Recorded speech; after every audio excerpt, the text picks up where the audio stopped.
मुझे पूरा उम्मीद है सुप्रीम कोर्ट के ऑर्डर आएगा, सुप्रीम कोर्ट से हम जीत के आएंगे, दिल्ली के लोगों के हक में वापस दिलाऊंगा और उसके बाद 100 की बजाय 200 की 300 की स्पीड से काम होगा।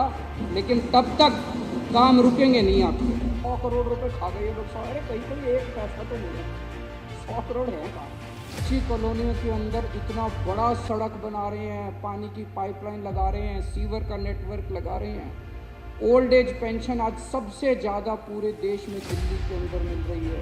मेरे को लगता है अगर सबसे ज़्यादा काम करने का कोई नोबेल प्राइज़ होता तो वो दिल्ली की जनता को 2 करोड़ लोगों को दिल्ली के कामों को रोकने की कोशिश कर रही है।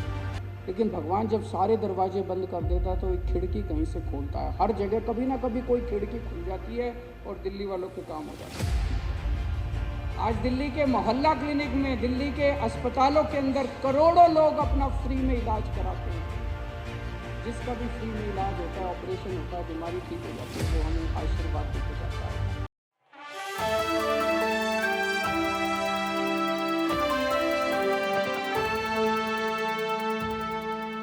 ओल्ड एज पेंशन आज सबसे ज़्यादा पूरे देश में दिल्ली के अंदर मिल रही है।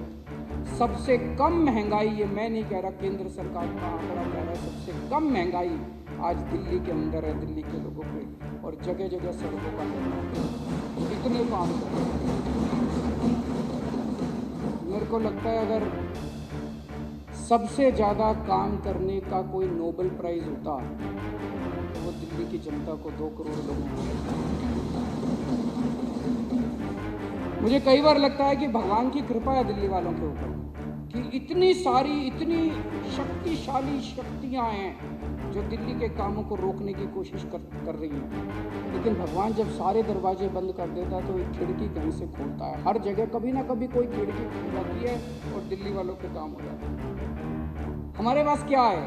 कुछ नहीं है। जो पिछले 2 साल से सारी CBI लगी हुई, अगर 100 करोड़ रुपए खा गए ये लोग। अरे कहीं कोई एक पैसा तो मिले, 100 करोड़ है कहाँ? 100 करोड़ खा गए। हमारे पास अगर है तो हमारे पास आशीर्वाद है। आज दिल्ली के स्कूलों में 18 लाख गरीबों के बच्चे पढ़ते हैं, उनका भविष्य बना दिया, उनके माँ बाप फीस देते हैं। आज दिल्ली के मोहल्ला क्लिनिक में, दिल्ली के अस्पतालों के अंदर करोड़ों लोग अपना फ्री में इलाज कराते हैं। जिसका भी फ्री में इलाज होता है, ऑपरेशन होता है, बीमारी ठीक हो जाती है, वो हमें आशीर्वाद देके जाता है। आज दिल्ली के घर घर के अंदर 0 बिजली का बिल आता है। जितने गरीब हैं वो तो हमें आशीर्वाद देते हैं कि नहीं देते? कितने अभी तीर्थ यात्रा पे मैं एक ट्रेन को सी ऑफ करके गया था, इतना आशीर्वाद दे रहे थे बुजुर्ग जो तीर्थ यात्रा के लिए जा रहे थे। और जितने काम इन्होंने किया वो सारे पाप किए और ऊपर वाला देख रहा है। इन्होंने लोगों के अस्पताल रोके, इन्होंने लोगों की दवाइयाँ रोकी, लोगों का पानी रोका।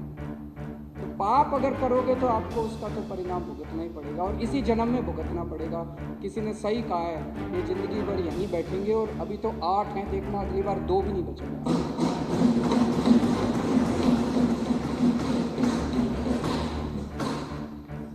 मोदी जी दिल्ली वालों को हराना चाहते हैं। मोदी जी दिल्ली वालों के बेटे को हराना चाहते हैं। मैं मोदी जी को कहना चाहता हूँ, ना दिल्ली वाले हारेंगे और ना दिल्ली वालों का बेटा हारेगा।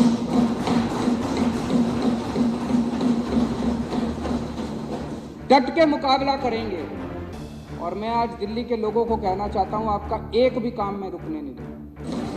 स्पीड थोड़ी कम हो जाएगी, मुझे पूरा उम्मीद है सुप्रीम कोर्ट के ऑर्डर आएगा, सुप्रीम कोर्ट से हम जीत के आएंगे, दिल्ली के लोगों के हक में वापस दिलाऊंगा और उसके बाद 100 की बजाय 200 की 300 की स्पीड से काम होगा।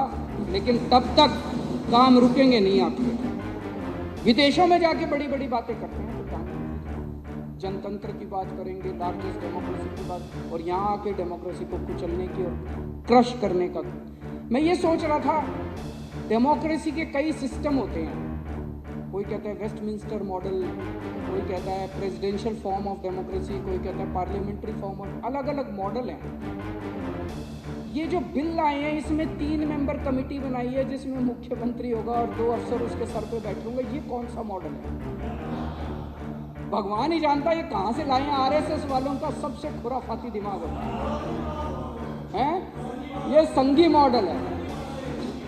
भगवान ही जानता है ये ऐसा मॉडल वेस्टमिंस्टर मॉडल है कि लंदन का ये संघी मॉडल है, जो ये डेमोक्रेसी का एक अलग ही मॉडल ये निकाल के लेके आए हैं। चौथी पास मॉडल है ये। दिल्ली के लोगों को मैं एक ही बात कहना चाहता हूँ, आपने मुझे कुर्सी दी है, मैं आपकी कभी भी पगड़ी उछलने नहीं दूंगा।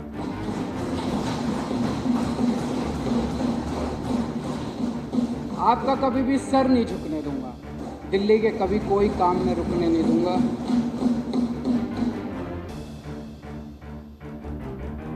मेरे पास अभी कुछ दिन पहले कोई आया था बीजेपी वाला, वो कह रहा था या तो तुम भी बीजेपी को सपोर्ट कर दो और नहीं तो या तो तुमको झुका देंगे और या तुमको तोड़ देंगे। मैं उनको कहना चाहता हूँ कि इस दुनिया में कोई माई का लाल पैदा नहीं हुआ जो दिल्ली की जनता को या तो झुका दे और या तोड़ दे।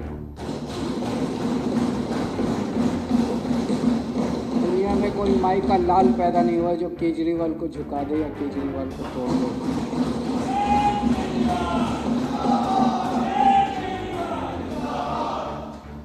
अभी मैं लाल किले से भाषण दिया, प्रधानमंत्री जी ने, वो कह रहे थे कि अब हम 1000 साल आगे का एक वो नींव रख रहे हैं, कुछ 1000 ऐसा कुछ कहा था उन्होंने, 1000 साल की नींव रख रहे हैं। तो 1000 साल का अगर मॉडल यही है कि देश का एक प्रधानमंत्री होगा, 32 गवर्नर होंगे और वो प्रधानमंत्री दिल्ली में बैठ के और उन 32 गवर्नर के जरिए पूरा देश चलाएगा, तो मैं प्रधानमंत्री जी को कहना चाहता हूँ कि 1000 साल तो क्या 5 साल भी आपका ये मॉडल 140 करोड़ लोग मिलकर इस मॉडल को चलने नहीं देंगे आपका। हमने आज़ादी केवल अंग्रेज़ों को भगाने के लिए नहीं पाई थी, इस देश के लोग सरकार चुनेंगे, आप उस अधिकार को छीन नहीं सकते, आप जनतंत्र को कुचल नहीं सकते।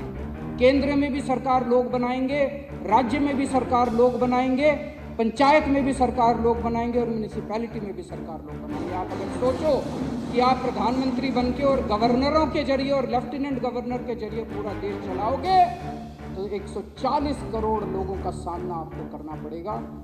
1000 साल तो क्या 5 साल भी आपका ये मॉडल नहीं चलेगा।